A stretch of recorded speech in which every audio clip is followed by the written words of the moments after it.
14페이지 공인중개사 정책심의위원회. 자, 심의위원회에서 한 문제 정도 우리가 나올 수 있다고 보고요. 일단은 심의위원회 이제 구성이라든가 이런 것에 관한 얘기, 그 다음에 가장 중요한 건 심의위원회가 하는 일, 요게 이제 중요한 부분이 되겠죠. 핵심은 그거고요. 나머지는 이제 우리가 시험에 나올 때를 혹시라도 나올지 모르는 부분들에 대해서 문제를 좀 구성을 해봤습니다. 첫 번째 1번. 자, 공인중개사 정책심의위원회에 대한 설명이다. 옳지 않은 것은 4번 해볼까요? 공인중개사 정책심의위원회는 위원장 1명을 포함해서 11명 이내의 위원으로 구성한다. 7명 이상 11명 이내 이렇게 해야 맞는 말이 되겠습니다. 11명 이내 그러면 2명으로만 구성해도 되고 그런다는 뜻이죠. 그럼 틀린다 얘기예요. 7명 이상. 근데 정책심의위원회가 7명 이상이 되든 11명 이내든 나하고 사실 뭔 상관이야. 그쵸? 아니 법에 그렇게 써져 있으면 지들이 그렇게 알아서 지켜서 만들고 그러죠? 하면 되잖아. 우리가 그것까지 알아야 될 필요가 있어요? 난 불만 세력이야.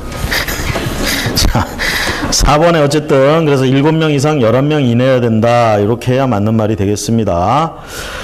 1번에 이제 간단하게 이제 좀 내용을 살펴보면 업무에 관한 사항을 심의하기 위해서 국토교통부에 둘 수 있습니다. 정책심의위원회를. 그 다음에 구성 및 운영에 관해서는 대통령령으로 정하고요. 그 다음에 3번에 공인중개사 시험 등 공인중개사 자격 취득에 관한 사항의 경우에는 시도지사는 요거에 따라야 됩니다. 심의사항이 4가지 정도 있는데요. 심의 의결하는 사항이 4가지 정도 있는데 이 중에 그 시험하고 관계된 거에 대해서 심의 의결했다 그러면 시도지사는 따라야 된다 이 얘기입니다. 나머지 심의 의결에 대해서는 이래라 저래라 말이 없어요. 그 다음에 3번 봤고요. 그 다음에 5번에 정책심의위원회 위원장은 국토교통부 제1차관이 된다. 자, 정책심의위원회 위원장은 국토교통부 제1차관이 된다. 보통 이제 다른 데서 되게 위원회들 이런 거 보면 위원회는 이제 위원 중에 무슨 장관이 호명하거나 이런 사람이 된다 이런 게 이제 되게 나오는데 여긴 그렇지가 않아요. 그 국토교통부에 가면 차관들 있죠. 그 중에 1차관, 2차관 이렇게 있는데 그냥 1차관 하던 애가 바로 심의위원회 위원장이 된다. 이렇게 알고 계시면 되겠습니다. 자, 18번 문제 봅니다. 심의에 해당하지 않는 것, 심의 의결 사항에 해당하지 않는 것. 자, 동그라미 1번부터 4번까지가 공인중개사법 2조의 2에 나와 있는 1항에 1호부터 4호까지 4가지 있다고 그랬죠. 심의의결사항 그 4가지 소개해놨어요. 5번이 해당 사항이 안 됩니다. 부동산 거래 신고제도에 관한 사항은 정책심의위원회가 심의의결하는 사항이 아닙니다. 자, 1번부터 4번까지고요. 그래서 거의 1번은 시험에 관계된 거고 3번은 중개 보수에 관계된 겁니다. 특히 그러면서 그 시험에 관계된 거 1번 같은 경우에는 요거 심의 의결이 있게 되면 시도지사는 당연히 이 부분에 따라야 된다. 이렇게 물어보고 나머지 2번, 3번, 4번에서는 시도지사가 따라야 된다. 이런 말이 없어요. 그거 조심하시고. 자, 해설에는 그거 그대로 설명해 놨습니다. 오른쪽에 19번. 자, 공인중개사 정책심의위원회에 대한 설명으로 옳지 않은 것은 자, 5번에 볼까요? 심의위원회 위원장은 위원이 제척사유에 해당하는 데에도 불구하고 회피하지 아니한 경우에는 해당 위원을 해촉할 수 있다. 그러는데 요거는 국토교통부 장관이 해촉할 수 있습니다. 해촉을 한다는 게 자른다는 얘기죠. 쉽게 얘기하면 우리가 이렇게 해요. 뭔가를 이제 사람을 뽑을 때 자기 이제 국토교통부가 자기 국토교통부 안에 있는 공무원을 누구를 한 명을 뽑아서 앉힐 때는 임명한다 이런 표현을 쓰고요. 외부 사람들을 위원회로 이렇게 끌어올 때는 위촉한다 이렇게 표현하고 그런 사람들을 내보낼 때는 해촉한다 이렇게 표현을 해요. 해촉한다. 자른다는 뜻이에요. 쉽게 얘기하면. 자, 그럴 때 이제 여기서 나오는 게 뭐냐면 제척, 기피, 회피. 그래서 이런 얘기들이 이제 많이 나오죠. 재판에서 특히 이제 문제가 되는데 뭐냐면 내가 지금 재판을 받으려고 뭐 원고가 됐든 피고가 됐든 이렇게 해가지고 법정에 서 있는데 저 앞에 앉아있는 판사님이 우리 옆집에 사는데 어제 싸웠어 나랑. 어제 나랑 싸웠어. 자, 판결이 나한테 유리할까? 불리할까? 분명히 판사님은 법과 양심에 따라서 분명히 중도적인 입장에서 판단을 하겠지만 재판받는 내 입장에서는 도저히 이걸 받아들일 수가 없겠죠. 그럴 때 이제 어떻게 하느냐? 그 사람을 피하고 싶다라는 얘기야. 그 판사를 피하는 거, 그렇죠? 우리가 이런 거를 재척, 기피, 회피 이런 제도라고 얘기를 합니다. 이거는 마찬가지예요. 이 정책심의위원회가 뭔가를 심의 의결, 앞에 4가지 사항이 있었잖아요. 그 심의 의결하는데 만약에 위원들 중에 이 심의할 사항하고 관계가 있는 사람이 있다 그러면 아무래도 팔이 안으로 굽든가 뭐 이렇게 해가지고 정당한 판결, 정당한 판단을 할 수가 없을 수가 있겠죠. 자, 그래서 우리가 이런 제도를 두게 되는 거예요. 그래서 만약에 이해관계가 있다든가 심의하려는 사항하고 또는 그 사항하고 관계 있는 당사자라든가 아니면 사돈의 팔촌이라든가 뭐 이런 관계다 그러면 제척된다 이렇게 돼요. 제낀다 이 얘기야. 그 사람 빼고 심의 의결한다 이 얘기. 그 위원 빼고. 자, 그런데 이런 제척되는 경우에는 제척되는 게 다른 위원들이 모여가지고 야 얘는 이해관계가 있어서 안 되겠다 얘 빼버리자 이렇게 해가지고 빼고 가는 게 제척이에요. 근데 심의 의결 사항에 우리가 당사자로서 심의 의결 내 문제에 대해서 지금 심의 의결을 한단 말이야. 나의 문제에 대해서 정책심의위원회가 그럴 때 그 위원들 중에 나하고 이해관계가 있다는 이런 사람들이 앉아있다 그러면 이 문제 올바른 판단이 안 나올 수도 있겠죠. 그럴 때 당사자가 기피 신청할 수 있다 이렇게 돼요. 기피 신청. 쟤 좀 빼주고 하세요 라고 말할 수 있다는 얘기야. 그 다음에 위원 스스로가 자기가 요런 사유에 해당이 돼. 제척 사유 해당이 된단 말이야. 그럼 심의 의결 해가지고 위원들이 제척을 해주면 좋은데 안 해줬어. 제척을. 그래서 자기 스스로가 이실직고 하는 거야. 나 빠져야겠다. 그래서 기피 스스로 회피한다. 위원 스스로가 회피한다. 그래서 기피 신청하는 거하고 회피하는 건 이 행위하는 사람이 틀려요. 이 신청은 당사자들이 신청하는 거야. 쟤 좀 빼주세요 라고. 얘는 위원 스스로가 나는 요거 이해관계 있기 때문에 안 하는 게 좋겠다 하고 빠져나가는 거예요. 아시겠죠? 자, 그런데 문제는 요 제척 사유에 해당이 됨에도 불구하고 위원회 위원회가 의결로서 얘를 제척을 못 시켰어. 이럴 때는 지가 알아서 빠져주면 좋은데 이것도 안 했다 그러면 이때는 해촉해버린다 하는 거. 해촉. 국토교통부 장관이 해촉을 한다. 해촉할 수 있다. 자, 그래서 5번 심의위원 위원장이 그러면 틀려요. 국토교통부 장관이 한다라는 거. 자, 그것에 대해서 정리해보면 1번 해보세요. 위원회 임기는 2년으로 하되 위원회 사임 등으로 새로 위촉된 위원회 임기는 전임위원 임기 남은 기간으로 한다. 보통 우리가 이제 중간에 관두게 되면 새로 그 사람을 안 친다 그러면 남은 기간 동안 채우죠, 4개. 이번에 위원이나 위원이 속한 법인단체 등이 해당 안건의 당사자의 대리인이거나 대리인이었던 경우 심의위원회 심의의결에서 제척됩니다. 그 다음에 3번에 해당 안건의 당사자는 위원에게 공정한 심의의결을 기대하기 어려운 사정이 있는 경우에는 심의위원회 기피 신청을 할 수 있고 심의위원회 의결로서 이를 결정한다. 자, 기피 신청. 그 다음에 위원 본인이 제척사유에 해당하는 경우에는 스스로 해당 안건의 심의의결에서 회피하여야 한다. 회피한다라는 것 스스로. 그래서 5번이 옳지 않습니다. 자, 20번 가봅니다. 자, 공인중개사 정책심의위원회에 대한 설명으로 옳지 않은 것은 정책심의위원회. 자, 3번 볼까요? 위원장은 심의위원회 회의를 소집하려면 회의 개최 10일이 아니라 7일 전까지 회의의 일시 장소 안건을 각 위원에게 통보해야 됩니다. 심의위원회 회의를 소집한다. 7일 전까지라는 거. 거기 1번에 위원장이 부득이한 사유로 직무를 수행할 수 없을 때는 위원장이 미리 지명한 위원이 그 직무를 대행한다. 위원장이 부득이한 사유로 직무를 수행할 수 없을 때는 부위원장이 한다. 이런 말이 아니죠, 지금. 지명한 자가, 위원장이 미리 지명한 자가. 2번에 심의위원회 회의는 제적위원회 과반수 출석 개의하고 출석위원 과반 찬성으로 의결한다. 그래서 과반 출석, 과반 찬성. 보통 일반적인 다른 데서도 마찬가지예요. 일반적인 정족수 얘기하면 과반 출석, 과반 찬성. 여기서 이제 되게 얘기할 땐 제적위원회 과반이 출석을 하고 그 다음에 출석위원회 과반이 찬성하면 이게 보통 의결 정족수라고 얘기를 합니다. 여기서 조심하세요. 제적위원 과반의 찬성이 아니라 출석위원 과반의 찬성이라는 표현. 자, 그 다음에 4번에 위원장은 심의에 필요하다고 인정하는 경우 관계 전문가를 출석하게 해서 의견을 듣거나 의견 제출을 요청할 수 있고요. 심의위원회 사무를 처리할 간사를 한 명 둔다. 간사 한 명. 자, 21번 가봅니다. 정책심의위원회에 대한 설명으로 옳지 않은 것은 심의위원회 설명 옳지 않은 것. 3번 볼까요? 이 령에서 규정한 사항 외에 심의위원회 운영 등에 필요한 사항은 심의위원회 의결을 거쳐서 위원장이 정합니다. 국토교통부령으로 따로 정해놓지 않습니다. 위원회 운영이나 이런 것들 필요한 것들은 위원들 스스로가 결정을 해가지고 이렇게 하자, 이렇게 해야지 국토교통부령으로 미리 정해놓지 않는다는 얘기예요. 그래서 2번 지문, 3번 지문은 옳지 않습니다. 자, 1번에 간사는 국토교통부 소속 공무원 중에서 지명한다. 간사가 뭐 하는 사람이에요, 보통? 어디 집단들 가보면 간사라는 직책 가진 사람 많잖아요. 사람들 있지 않았고. 간사. 뭐 하는 사람이 도대체?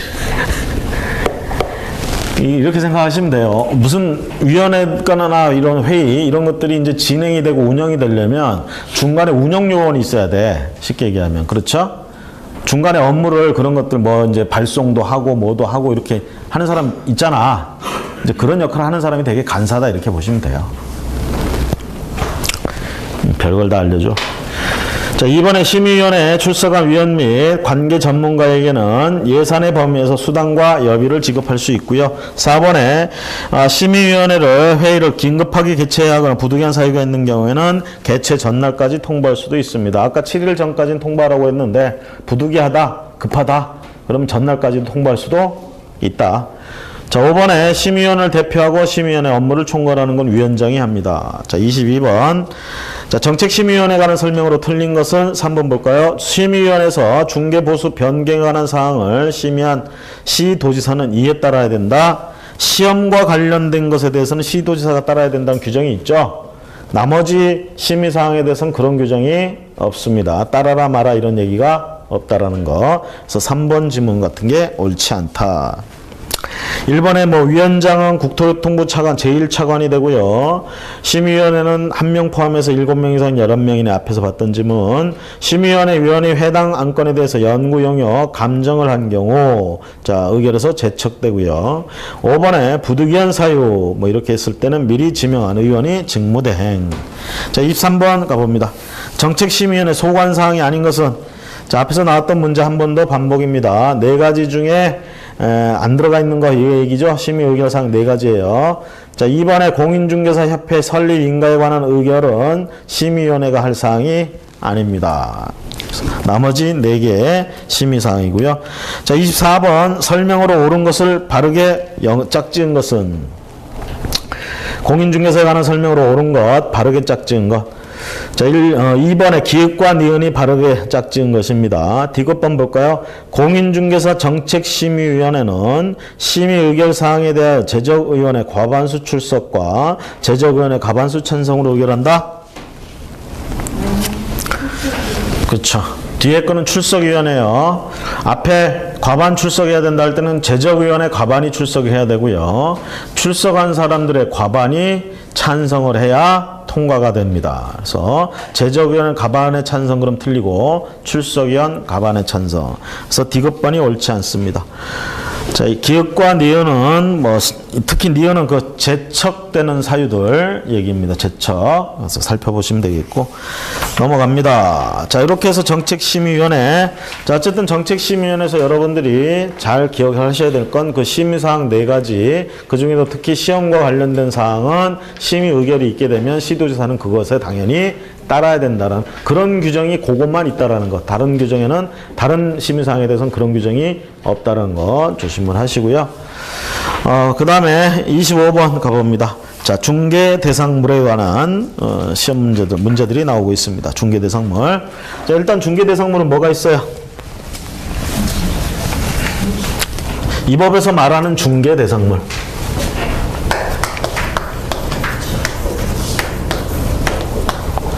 토지, 건축물, 기타 지상물, 그렇죠? 그 다음에 또 뭐 있어? 임목. 그 다음에 재단도 두 개 있죠. 재단 뭐하고 뭐 공장재단, 광업재단. 나머지 옛날에 있던 건 이제 다 삭제되고 이것만 남았어요. 법령에는. 그래서 법률과 시행령에 이렇게 남아있다. 자, 권리금 중개 대상물이 아니에요. 이 법에 의한 중개 대상물이 아니죠. 그렇죠? 자, 권리금 중개해도 돼, 안 돼? 이 법에서 뭐라고 얘기 안 해요. 상관없어요. 이 법하고. 그렇죠? 그 권리금을 그러니까 중개해도 된다는 거야, 안 된다는 거야? 알아서 하세요. 이 법에서 말리지 않아. 아시겠어요? 이 법에 의한 중개 대상물이 아니에요. 그러니까 얼마든지 우리들 이건 자격증이 없어도 할 수 있는 거야, 권리금 중개는. 그렇죠? 자, 그러면 권리금을 만약에 우리가 중개를 했어. 개업공인중개사가. 중개 수수료는 어떻게 돼? 이 법에 적용받아요? 그것도 적용 없어요. 아시겠죠? 그러니까 여러분들이 중개를 할 때 정말 열심히 해야 될 게 뭐야? 뭔지 아시겠죠? 자, 중개라는 얘기, 중개 대상물. 이 법에서 말하는 중개 대상물을 얘기하는 거예요, 요거. 자, 선박. 예를 들어서 선박 같은 거. 중개 대상물에 들어가야 안 들어가요? 이 법에서 말하는 중개 대상물에 들어가지 않습니다. 그럼 선박을 중개할 수 있다는 거야, 없다는 거야, 우리가? 할 수는 있는데 만약에 선박법이나 이런 데서 뭔 일정한 자격이 필요하다 그러면 그때는 못 하는 거예요, 우리가. 아시겠죠? 자, 그런 얘기예요, 지금. 뭐 자동차 중개 우리가 못할 것도 없지. 그쵸? 자동차법이나 뭐 이런 데서 하지 말라고 하면 못하지만 이 법에서 말하는 중개 대상물이 아니지만, 그래서 이 법에서 말하는 중개 대상물이냐 아니냐 요걸 항상 구분을 하셔야 돼. 여기까지. 자, 25번 가봅니다. 공인중개사 법령에서 규정한 법정 중개 대상물이 아닌 것은, 정확하게 얘기하면 이렇게 이제 물어보는 거예요. 공인중개사 법령상 법정 중개 대상물. 그렇죠? 그러면 기읍, 디귿, 리을, 비읍은 전부 칠판에 나와 있는 이 얘기죠. 광업재단 하나 빠졌네. 자, 니은의 어업재단, 항만, 운송, 사업재단 같은 거는 이 법에서 말하는 중개 대상물은 아닙니다. 그렇죠? 그러니까 이런 재단들에 대해서는 중개를 하고 말고는 이 법에서 신경 쓰지 않습니다. 그렇죠? 자, 26번 가봅니다. 중개 대상물에 대한 설명이다. 틀린 것은 몇 개인가? 개인적으로는 저는 이런 문제가 제일 어렵다고 봅니다. 그렇죠? 다음 중 어려운 것들로 묶은 것은, 어려운 것만, 아니, 어려운 것으로 묶은 것이 된다. 틀린 것으로 묶은 것은, 틀린 것만 모아놓은 것은, 맞는 것만 모아놓은 것은, 이런 건 대충 눈치로 어떻게 해서 맞출 수도 있어. 근데 이게 몇 개냐 이렇게 보는 건 밑도 끝도 없어요, 이런 거는. 그래서 좀 개인적으로 좀 어려워하는 건데. 자, 26번에 보면 틀린 것은 몇 개인가? 일단 답은 1번입니다. 1개. 어떤 게 틀렸느냐? 리을번에 보세요. 준부동산은 모두 중개대상물이 된다. 여기서 준부동산이 이제 뭐냐 이 얘기죠. 토지하고 건축물은 부동산이에요, 일단. 그쵸? 지상물까지는. 그 중에 지상물 중에도 이제 임목이나 이런 것들은 부동산이 아니다 이렇게 있는 거죠. 부동산은 아닌데 부동산처럼 다룬다. 그럼 우리가 준이라는 말을 붙이잖아. 그렇죠? 그래서 여러분들 선박이나 자동차 같은 거 어때요? 동산이죠? 부동산은 아닙니다. 동산입니다. 그런데 이런 걸 이제 우리가 뭐냐, 값어치나 아까 어느 정도 나가고 하기 때문에 이런 건 준부동산 이렇게 또 얘기를 해요. 그래서 부동산에 준해서 다룬다 이렇게 얘기를 하는데, 자, 결론적으로 준부동산은 전부 다 중개대상물이 되느냐 이 얘기죠. 임목이나 앞에서 본 것 중에 임목이나 이런 재단 이런 것들은 준부동산, 부동산에 줄여서 다루고 이런 건 중개대상물이 되죠. 이 법에서 말하는. 하지만 좀 전에 얘기한 뭐 선박이나 자동차는 여기서 말하는 중개대상물이 아니잖아. 그래서 준부동산은 모두 중개대상물이다 이러면, 이 법에서 말하는 중개대상물이다 이러면 틀린 거죠. 그렇죠? 그래서 리을번이 옳지 않고요. 기획번에 보시면 법적 중개대상물이라 하더라도 개업공인중개사가 아닌 일반인이 계속적 반복적이지 않는 한 중개가 가능하다. 자, 법에서 말하는 이 중개대상물은, 공인중개사법에서 말하는 이 중개대상물에 대해서는 중개행위를 업으로 할 수 있는 건 개업공인중개사만 할 수 있다 이 뜻이에요. 즉 이렇게 범위, 중개대상물의 범위를 이 법에서 정해준 것은 개업공인중개사를 보호해주는 측면도 있는 거예요. 다른 사람들이 이거 업으로 못하게끔 막아주는 것도 있고, 다만 또 우리의 업무의 한계, 이 법에서 의해서 중개수수료를 받을 수 있는 한계를 정해준 것이기도 하다라는 거. 자, 그 다음에 니은에 개업공인중개사 법정 중개대상물 이외의 것을 중개하여도 특별한 법적 처벌을 받지 않는다. 이 법에 의해서 처벌받지는 않죠. 디귿에 법정 중개대상물은 무등록업자를 구분짓는 규정이기도 하다. 개업공인중개사가 아닌 자가, 개설 등록을 한 자가 아닌 자가 이걸 했다 그러면 무등록 중개업이 되죠. 그렇죠? 개설 등록을 안 한 사람이 권리금을 중개했어. 중개업으로 했어. 무등록이에? 아무 상관없어요, 이 법하고. 그렇죠? 결론적으로 이 법에서 말한 요거를 갖다가 등록을 하고 했느냐 안 하고 했느냐 그거 가려주는 기준이 된다라는 얘기입니다, 이게. 그 다음에 미음범 법정 중개 대상물은 개업공인중개사가 계속적 반복적으로 중개행위를 할 수 있는 대상물이 되겠습니다. 자, 27번 가봅니다. 중개대상물 또는 중개대상 권리에 해당하는 것을 모두 고르면 답은 5번 리을, 비읍, 치읓, 이응. 자, 미채고 강물은 중개대상, 이 법에서 말하는 중개대상이 됩니까? 안 됩니까? 안 되고요. 국유재산법상 행정재산도 이 법에서 말하는 중개대상이 아니죠. 그렇죠? 국유재산법상 재산은 두 가지예요. 행정재산 아니면 일반재산. 행정재산은 중개행위가 껴들 틈이 없습니다. 일반재산은 그렇지 않아요. 자, 그 다음에 경매대상 부동산도 이 경매를 하고 있으니까 이게 중개가 껴들 틈이 없죠. 그렇죠? 근데 우리가 이거는 경매대상 부동산 이건 좀 문제가 저는 있다고 좀 봐요. 예를 들어서 부동산 뭐 아파트가 지금 아파트 주인이 나한테 지금 중개를 해달래, 팔아달래.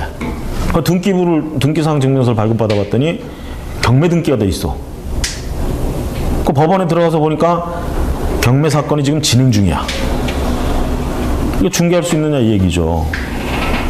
지금 이대로 하면 경매 대상인 부동산이잖아. 중개하면 안 되죠. 근데 이렇게 한번 해봅시다. 경매가 진행되고 있는 동안에 내가 중개를 해가지고 누군가 그걸 샀어. 그 사는 사람은 그러겠지. 이거 경매가 등기가 돼 있으니까 이거 어떻게 할 거냐. 해결을 한다는 걸 조건으로 사겠다. 해결을 하는 조건으로 내가 중개하겠다. 파는 사람한테는 이거 경매 취하가 되게끔 하든가 뭘 하든가 조치를 취해라. 그렇죠? 그러면 결론적으로 파는 쪽 입장에서는 이게 경매로 팔리게 되면 몇 번 유찰돼 가지고 싸게 팔리게 되면 자기가 건질 게 없다 이렇게 싶으면 이걸 시가로 어떻게 좀 팔 수 있는 상황이 있다면 중개를 통해서 어떻게든 판단 말이야. 그렇게 팔아서 그 돈 들고 어떻게 하면 돼? 경매 신청한 채권자한테 쫓아가가지고 경매 취하해달라고, 이런 말씀은 안 되지만 쇼 붙인다고 그러죠. 걔랑 얘기를 해가지고 경매 취하해달라고, 너 돈 다 갚을 테니까 경매 취하해달라고 그럼 취하죠. 그렇죠? 그럼 취하될 수도 있잖아. 이게 중개 못하는 거예요? 이게 하면 안 되는 짓이야? 그죠? 이제 그런 의미로 보면 이게 중개가 가능하다고 보는데, 일단은 경매 상태, 등기가 돼 있는 상태에서 이제 중개를 했다가는 결국 권리에 하자가 있는 물건을 갖다가 중개한 게 되고, 이렇게 해서 만약에 경매 그 자체를 취하를 안 하고 계속하게 내버려두고 제3자한테 팔았다 이렇게 되면 그 제3자는 결국은 매도인의 담보 책임과 중개 사고로서 이제 책임을 묻게 되는, 이렇게 가는 거죠. 그래서 저는 개인적으로 경매 대상 부동산에 중개 못한다 이런 말은 조금 아니라고 보는데, 다들 이렇게 시험 문제에서 이렇게 보고 있으니까 여러분들은 일단은 중개 대상 권리에 해당하지 않는다, 물건에 해당하지 않는다 이렇게 보시는 게 좋을 것 같아요. 이 얘기 괜히 했다. 여러분들 지금 막 헷갈릴 것 같아. 제가 지금 약 5분에 걸쳐서 한 얘기는 빨리 잊어버리시고요. 자, 어쨌든 그거 안 되고, 자, 그 다음에 미음번 해보세요. 무주부동산. 무주부동산. 주인 없는 부동산. 무주부동산은 누구 거예요? 무주의 동산은? 무주의 동산이 있을 수 있고 무주의 부동산이 있을 수 있잖아. 주인 없는 동산과 주인 없는 부동산. 무주물 선점이란 말 들어보셨죠? 무주물 선점. 민법에 그저 여러분 시험범위 들어가나 안 들어가나? 선점 습득 이런 거 있잖아요. 그렇죠? 시험범위 안 들어갔던 때 무주물은 선점. 이 말은 뭐냐? 선점 먼저 점유하는 자가 소유권 취득이에요. 근데 이건 동산에 대해서만 그래요. 부동산에 대해서는 먼저 점유해도 취득할 수가 없습니다. 일단은 국유재산인데 국가도 그냥 국가가 갖는 게 아니고 공고 때려봅니다. 그래가지고 이거 이해관계 있는 사람, 소유자 있는 사람 나와봐라. 그렇죠?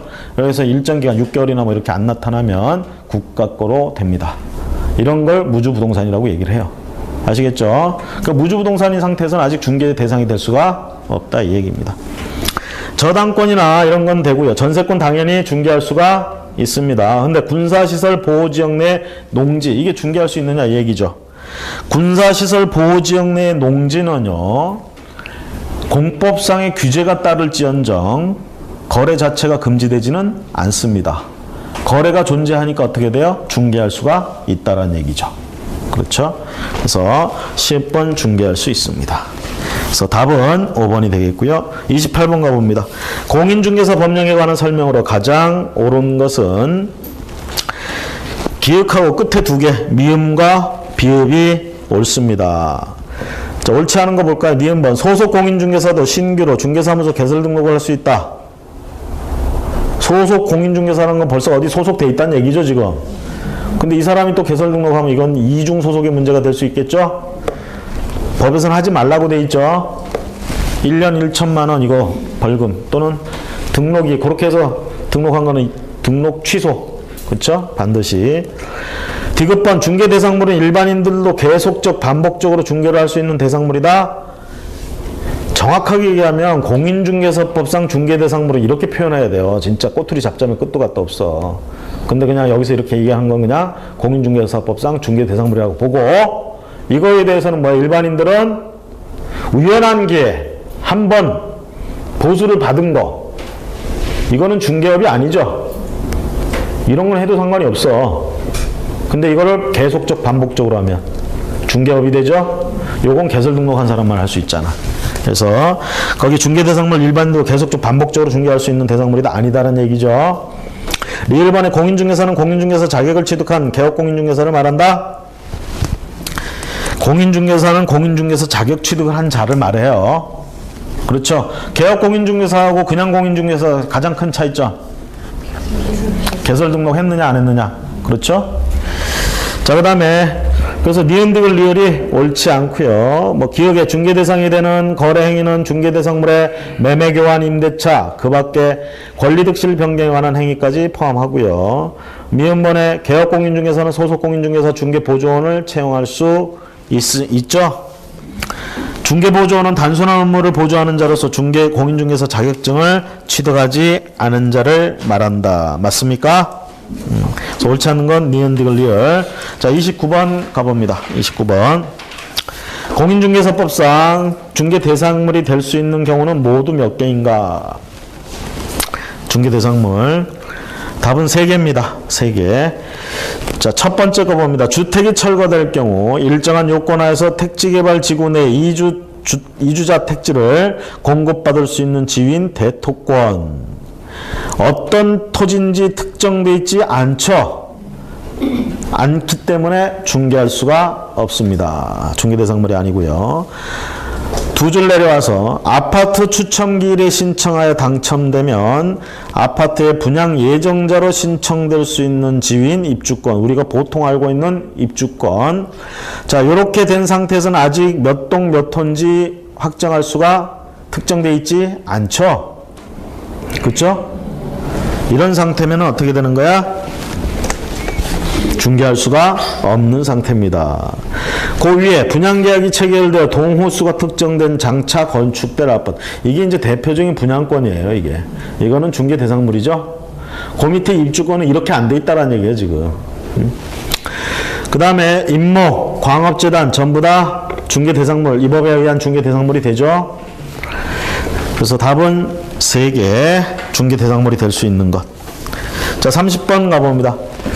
중개 대상물이 없는 것을 모두 될 수 없는 것을 모두 고른 것은 이게 여러분들 시험 문제 풀다 보면 이건 지금 그래도 지문이 좀 짧으니까 그런데 좀 길게 지문이 나오게 되면 틀린 걸 고르라고 했는지 맞는 걸 고르라고 했는지 한 지문 3번쯤 읽을 때쯤 되면 그 이제 머릿속에서 그게 사라진 거야.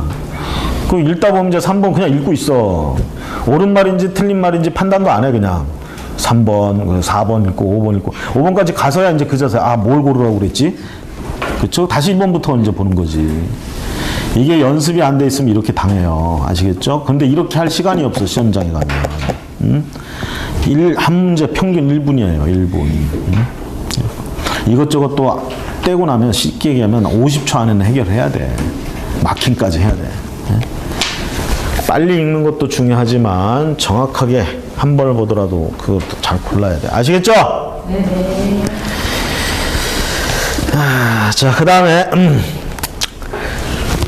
자, 30번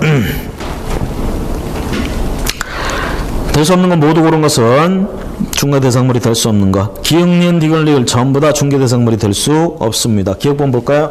20톤 이상의 선박. 여기 분명히 문제 뭐라고 했어요? 공인중개사 법령상 중개대상물이 될 수 없는 거 이렇게 얘기를 했어요. 이 법에서 쉽게 얘기하면, 다른 말로 하면 이 법에서 중개대상물이라고 하지 않는 것은, 이 법에 중개대상물로 규정되어 있지 않는 것은, 이렇게 물어본 거랑 똑같은 거야. 선박에 대해서는 언급이 없죠.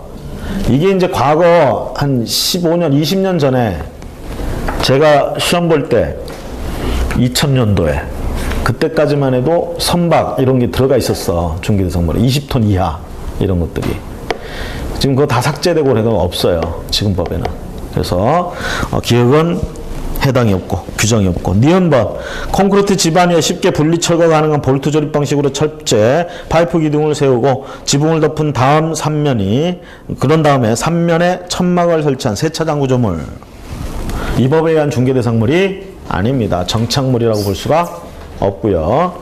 그 다음에 거래처, 신용, 영업성 이거 뭐예요? 권리금 같은 거 얘기하는 거죠 지금. 이 법에 의한 중개대상물이 아니야. 아니란 얘기죠.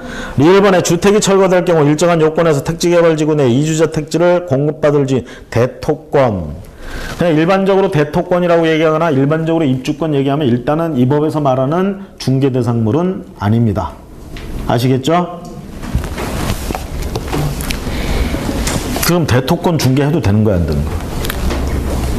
이 법으로는 처벌받지 않습니다. 그렇죠? 이렇게 얘기하는 게 정확하겠죠? 이 법으로는 처벌받지 않습니다. 이 법에서는 대토권, 입주권은 중개대상물로 안 봐. 일단 판례에 의해서. 그렇죠? 그래서 다른 법에서 이제 우리가 대개 이제 예를 들면 주택법이라든가 이런 데서 이제 보면 공급질서 교란행위나 이런 것들 때문에 이런 거 거래를 못하게 막아놨어. 그런데 그걸 중개했다 그러면 그런 법에 의해서 처벌받을 수는 있어요. 근데 공인중개사법에서는 중개대상물이라고 언급을 하지 않고 있기 때문에 이 법하고 상관이 없습니다. 자, 그래서 기역, 니은, 디귿, 리을 전부 이 법에 의한 중개대상물이 아니죠? 그쵸? 21번, 21페이지 31번. 자, 중개대상물에 관한 설명 중 옳은 것은 일단 1번입니다. 당첨되어 아파트 분양 예정자로 선정될 수 있는 지위를 가리키는 아파트 입주권은 중개대상물인 건물에 해당하는 것으로 보기 어렵다. 자, 분양 예정자로 선정될 수 있는 지위야. 아직 분양권자가 되지 못했어요, 지금. 그쵸? 특정돼 있지 않다란 얘기입니다. 이런 상태에 있는 입주권, 요거는 중개대상물, 이 법에서 말하는 중개대상물이 아니다. 그렇죠? 1번이 맞고요. 2번에 동호수를 특정하여 분양계약이 체결된 미완성의 아파트에 대한 거래의 중개는 건물의 중개에 해당하지 않는다. 이거 분양권이죠. 일반적인 분양권이죠. 중개대상물이 된다고 그랬어, 안 된다고 그랬어? 판례에서 된다고 인정됐죠? 그 다음에 공장재단을 구성하는 공업소유권 및 시설 등은 각각 분리하여 중개대상물이 된다. 자, 공업소유권 및 시설, 요게 공장재단으로 구성이 됐다 그러면 이거 각각 분리할 수가 없습니다.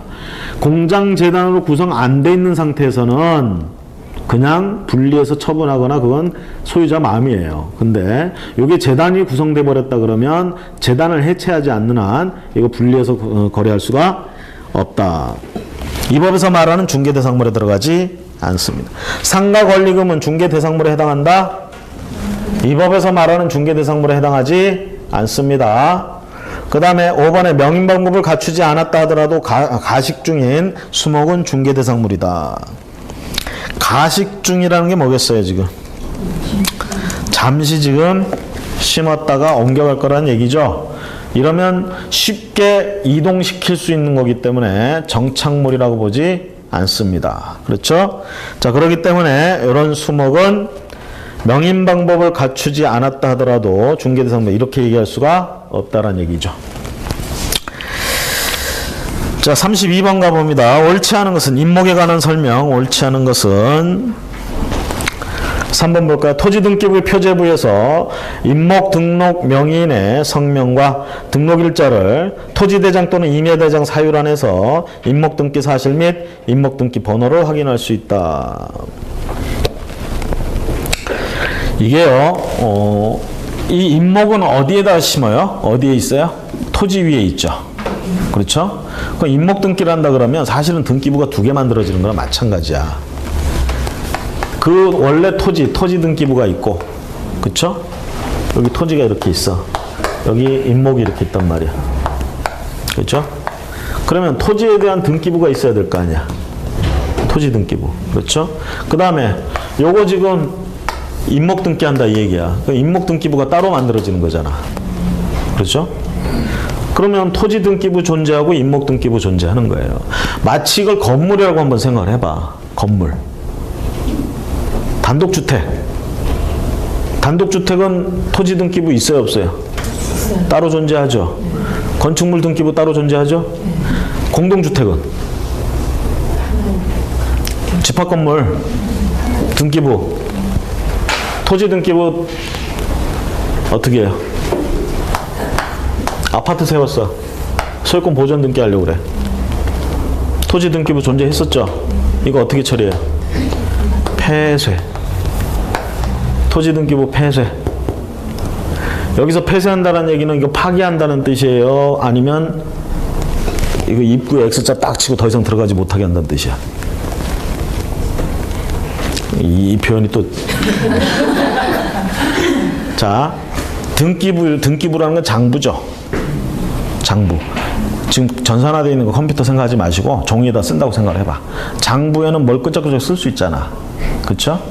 그럼 여기에 더 이상 뭘 못 쓰게 하는 방법. 못 쓰게 하는 방법은 이걸 완전히 찢어서 불태워버리는 방법이 있고. 그죠? 밑에다 X차 쳐놓고 더 이상 쓰지 못하게 막아버리는 방법이 있어요. 이게 두 번째 게 폐쇄예요. 등기부 없앤다는 뜻이야? 등기부는 존재하는데 더 이상 쓰지 못하겠다는 뜻이야? 더 이상 쓰지 못하겠다는 폐쇄. 우리가 보통 그냥 빈 땅일 때 토지 등기부 존재하죠. 등기부가 존재하는 이유는 뭐예요? 등기부는 왜 만드는 거야? 그렇지, 공시하려고. 뭘 공시하려고? 권리를 공시하는 게 주목적이잖아요. 물권 공시돼야 된다고 그랬잖아. 물권 공시. 부동산 물권은 공시돼야 돼. 동산 물권은 공시할 필요 있어요, 없어요? 없어요. 아니, 누가 그런지 믿으면. 부동산 물권은 공시해야 되죠? 네. 동산 물권은? 정의하는 것이 공시돼요. 동산 물권은 공시 안 해도 돼요? 그럼 맨날 외우잖아. 공시의 원칙. 동산 다 안 가리고 다 적용되죠? 공시의 원칙. 어디서 헷갈린다고 그랬어? 공신의 원칙에서 헷갈린다고 그랬잖아. 하나는 적용이 되고 하나는 적용 안 되고. 부동산은 적용이 안 되고 동산은 적용되고. 공신의 원칙이란 뜻이 뭐예요? 믿은 놈을 보호해준다. 그게 공신의 원칙이잖아. 여기선 그게 적용이 되고 여기는 적용이 안 된대. 여기서는 믿은 놈을 보호해주고 여기서는 믿은 놈을 보호 안 해준대. 그쵸? 그래서 여기서는 뭐야? 선의취득이 나오고 여기는 선의취득이 나오면 안 된다고 했잖아. 배웠죠 다? 왜 이렇게 자신감이 없어? 배웠다고 해줘 제발. 배웠어요. 자, 그랬을 때 우리가 토지를 처음에 이게 딱 등기부가 존재하죠. 그 등기부에 이제 권리나 이런 걸 다 적는단 말이야. 그런데 여기다 만약에 공동주택 아파트를 짓는다. 예를 들어서 이렇게 하면 토지 등기에 또 다른 권리들이 토지 등기부만에 다른 권리들이 자꾸 생기면 결국은 이 건물이 여기에 있으려면 대지권이라는 게 있어야 되는데 그 대지권에 영향을 미치겠죠. 그래서 굉장히 복잡한 권리관계가 돼요.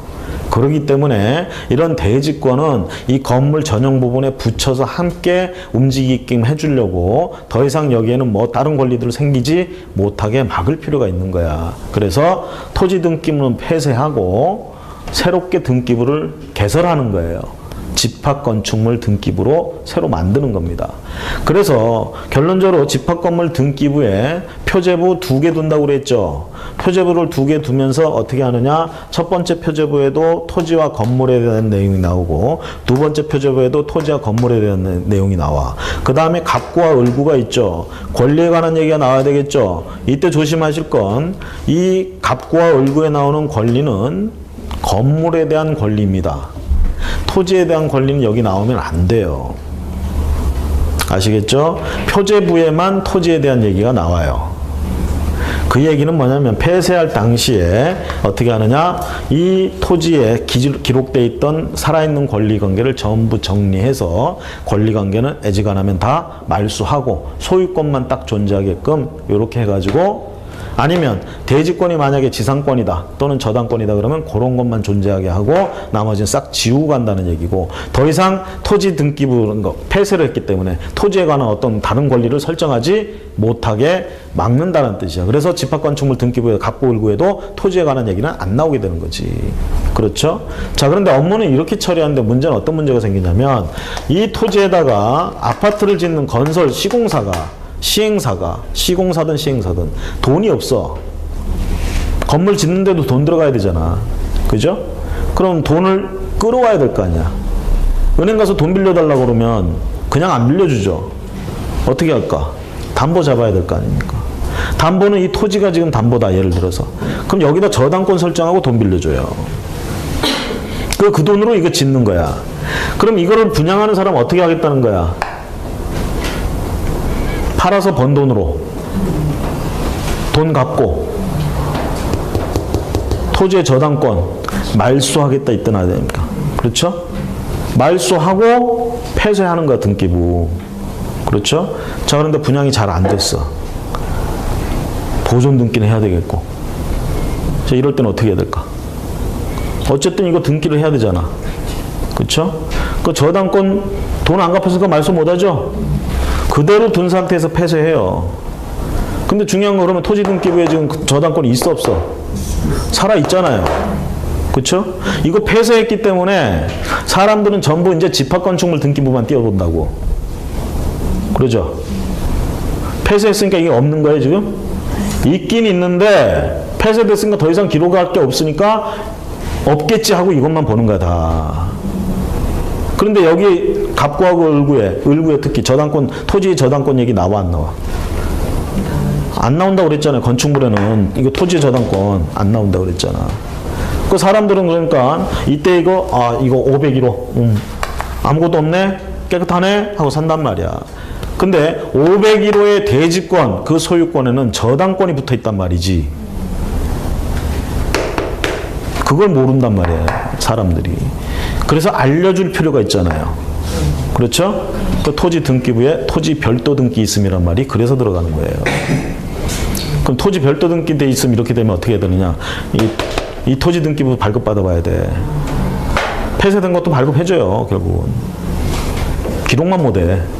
그럼 거기 가보면 저당권 떡하니 있어. 그것도 수백억짜리가.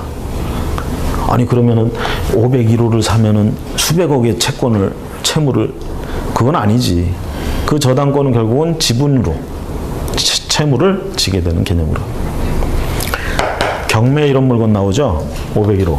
그쵸? 이거 501호 경매 나오죠? 그러면 그 사이트도 그렇고 다 이렇게 토지 별도 등기 있으면 말이 딱 떠. 그러면 이제 사람들이 겁먹는 거야. 토지 별도 등기돼 있대. 왠지 이거 낙찰받으면 뺏길 것 같아. 또 어떤 사람 답석 물어. 또 좋다고. 토지가 별도 등기가 있대. 이러면서. 그럴 때 토지 별도 등기되어 있는 이 저당권을 어떻게 처리하느냐에 따라서 이거는 좋은 물건이 될 수도 있고 두고두고 평생 한이 되는 물건이 될 수도. 어쨌든 토지 등기부, 요런, 뭐 얘기하다가 여기까지 갔어요, 지금? 등기부 얘기하다가? 응? 아, 다 좋은데 이게 그냥 끝도 갔도 없이 가다가, 거기 32번에 3번 얘기하다 갔죠? 그래서 이거 얘기하다가 임목등기 얘기하다 갔어요. 그래서 결론적으로 건물이 있다고 치면은 이게 공동주택이라고 아니라고 생각을 하고 단독주택이라고 한번 해봅시다. 단독주택, 이런 일반적인 건축물 할 때는 토지 등기부하고 건물 등기부하고 별개의 물건이기 때문에 등기부를 폐쇄하고 학을 할 필요가 없어요, 그냥. 여러분들 단독주택 가지고 있다 그러면 그 집에 대해서 등기부 띄워본다 그러면 토지 등기부, 건물 등기부 다 띄워봐야 되는 거야. 두 개 다 별개예요, 별개. 독립한 물건이잖아. 건물, 그렇죠? 자, 그랬을 때처럼 생각을 하세요. 이 건물을 나무라고 생각을 해봐. 이걸 임목등기 한다. 임목등기. 그러면 어떻게? 토지 등기부는 존재하고 있었어. 이 토지 등기부에 나무들을 세워놨고 이 나무들을 임목등기할 것이다라는 내용을 여기다 집어넣고, 그렇죠? 그 다음에 요 나무들에 대한, 즉 건물에 대한 등기부가 있어야 될 거 아니야. 나무에 대한 임목등기, 등기부가 따로 존재한다는 얘기야. 비로소 여기에 이제 그 나무들이 어디에 위치하고 있고, 그쵸? 그 나무들의 수종이 뭐고, 뭐 이딴 것들이 들어가야 될 거 아니야. 그리고 임목 등록자가 누군지, 이런 내용이 거기 들어간다는 얘기. 토지 등기부 들어가는 게 아니라 임목 등록부에, 등기부에 들어간다.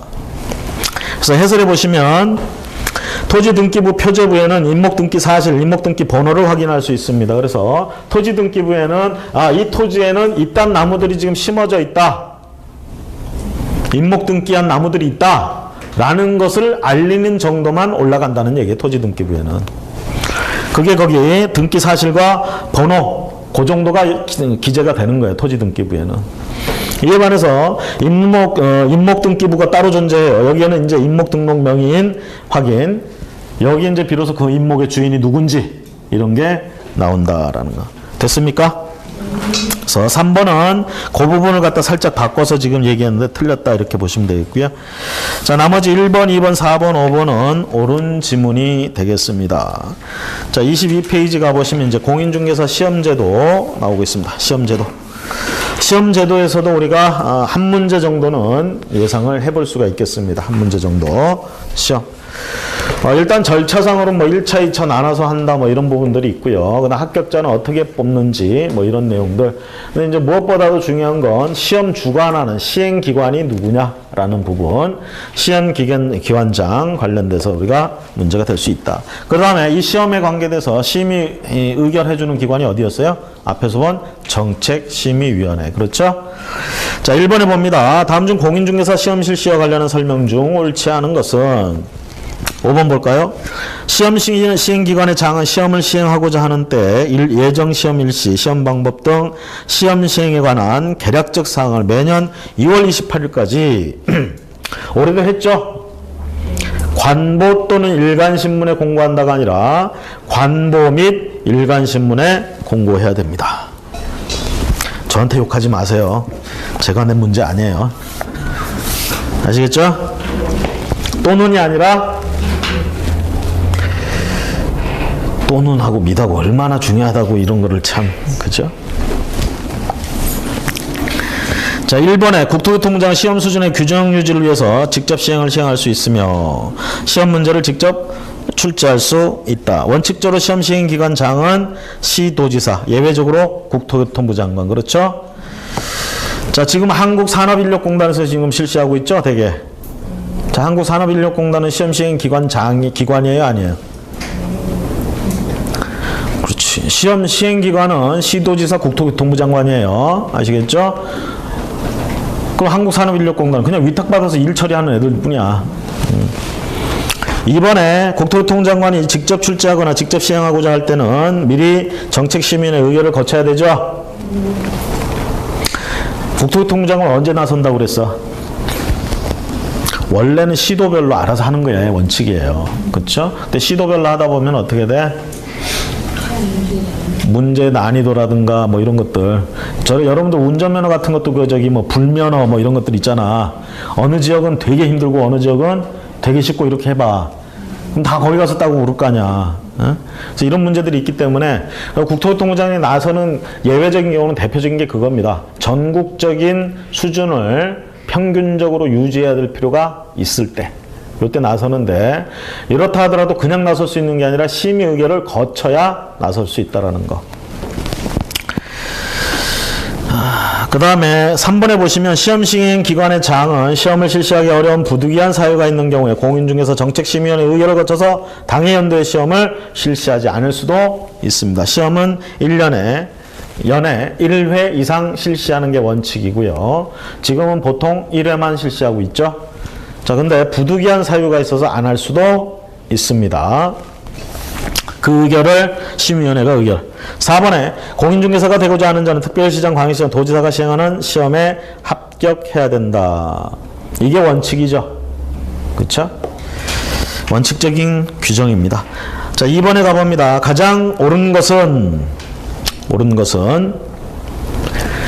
2번 볼까요? 공인중개사 자격증을 분실한 경우 자격증의 재교부는 자격증을 교부한 시도지사에게 신청해라.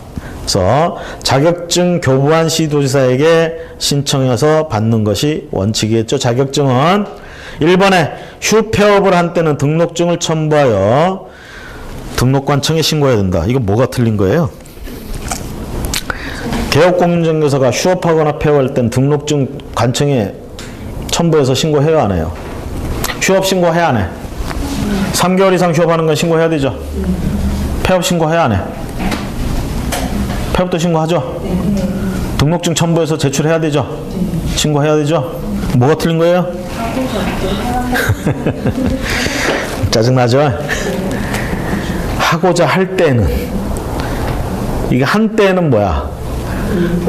과거가 되지, 그죠? 그죠? 그러니까 휴업하고 나서 신고하는 게 아니라 하기 전에 신고하라는 얘기야.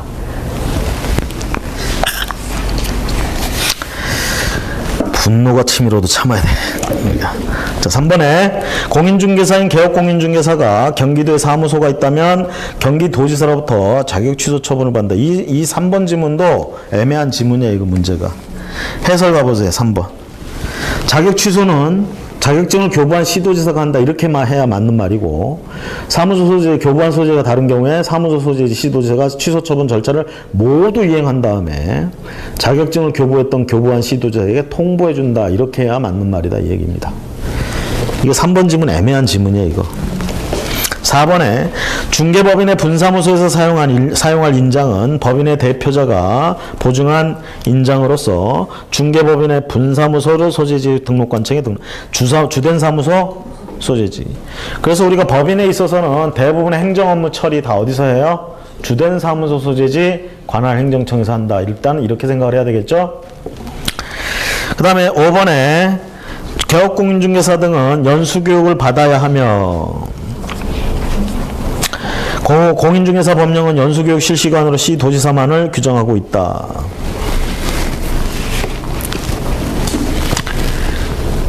어느 부분이 틀린 거야, 이거?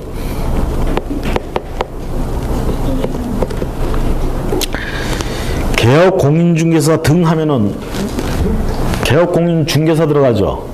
소속공인중개사 들어가죠? 중개보조원도 포함되죠? 그렇죠? 중개보조원은 연수교육 받습니까?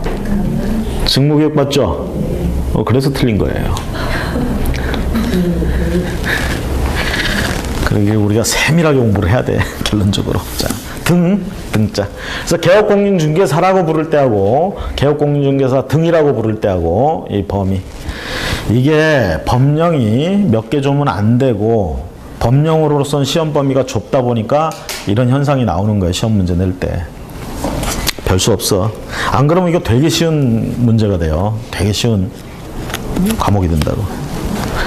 쉬우면 글쎄요. 쉬우면 어쩔까? 우리 이거 절대평가잖아. 그쵸? 상대평가가 아닌 절대평가. 자, 오른쪽에 3번 가봅니다. 공인중개사 자격시험 응시자격에 대한 설명. 옳지 않은 것은 응시자격. 부정행위를 한 자는 무효처분을 받은 날부터 5년간 시험에 응시하지 못한다. 부정행위는 5년간 못하죠? 자, 2번이 일단 옳지 않은 건데요. 금고 이상의 형의 집행유예를 받고 그 유예기간이 만료되지 않은 자는 시험에 응시할 수 없다. 금고 이상의 형의 집행유예를 받았어요. 유예기간이 만료되지 않았어. 시험에 응시는 할 수 있습니다. 그쵸? 결격사유가 일단 나오면 등록 결격사유죠? 그렇죠? 우리가 그 제목 자체가 뭐야? 등록 결격사유야. 거기에 해당되면 등록은 못해. 자격증을 취득 못하는 게 아니라 등록을 못한다는 얘기예요. 그렇죠? 자격을 취득 못하는 유일한 자격 취소되고 나서 3년 안에는 자격을 취득 못하죠. 그 다음에 부정한 방법으로 자격을 취득하다 걸렸어. 그럼 5년간 응시할 수 없다. 이거 말고는 제한이 없어요. 그렇죠? 자격 취득하는 데는 제한이 없어요. 결국은 등록하는데 등록 결격 사유가 있다라는 거. 그거 조심하라고 나온 문제입니다. 그래서 응시는 할 수 있습니다. 1번에 부정행위를 한 자는 무효가 받고 3번. 자, 공인중개사 법령에서 300만 원 이상 벌금형을 선고받고 3년이 경과되지 않은 자도 시험은 응시할 수 있죠. 피한정 후견인으로 법원의 심판을 받은 자도 시험에 응시할 수는 있습니다. 이거 다 등록 결격 사유예요. 그냥 시험은 응시할 수 있어. 공인중개사 자격 취소를 받은 후 3년이 경과되지 않으면 응시 자격이 없다. 자격 취소의 경우에 3년. 자, 부정 취득했을 경우에는 걸렸다면 5년. 자, 4번에 가보면 틀린 것은 응시 자격은 제한이 없으므로 미성년자와 외국인 모두 시험에 응시할 수 있습니다. 거기 3번 보세요. 2017년 10월 28일 공인중개사 시험에서 부정행위로 자격을 취득하였다가 2018년 3월 1일 적발됐어요. 무효 처분을 받았습니다. 이 무효 처분, 이게 행정처분이야. 2018년 3월 1일. 자, 그 다음에 2018년 3월 15일 날 그 무효 처분을 바탕으로 자격이 취소됐어요. 15일 날. 취소된 날로부터 3년이 경과되면 시험에 응시할 수 없다. 일단은 부정 취득은 5년이죠. 5년이 틀렸고, 정확하게 얘기하면 무효 처분된 날로부터 5년이에요. 무효 처분된 날로부터 5년. 자, 그 다음에 1번 볼까요? 뭐 응시 자격 제한이 없으면 받고, 2번에 징역 2년 집행유예 3년을 받은 사람도 그 유예 기간 동안 시험에 응시할 수 있죠. 집행유예 기간 동안에도. 지금 집행유예 기간이래요. 깜빵에 있어요? 밖에 있어요? 네? 그래서 범법자들이 변호사 써가지고 기를 쓰고 집행유예를 받으려고 하는 거예요. 밖에서 생활하는 거야. 응? 집행유예. 이게 어쩌다가 이게 또 보니까 이게 돈 있는 사람들한테는 집행유예가 잘 떨어지고, 그래서 이제 유전무죄, 무전유죄. 그렇죠? 그런 말들이 있잖아요, 우리. 자, 4번에 벌금형 선고받은 자도 응시할 수 있고요. 결격사유에 해당하는 모든 자가 응시할 수 있는 것은 아니다. 공인중개사법상 결격사유에 해당하는 모든 자가 공인중개사 시험에 응시할 수 있는 것은 아니다. 어떤 경우? 등록 결격사유 중에 자취, 자경, 자정. 자, 자격 취소됐어. 3년간은 응시도 못하죠. 자, 그 다음에 넘어가셔서 5번 문제 봅니다. 옳은 것은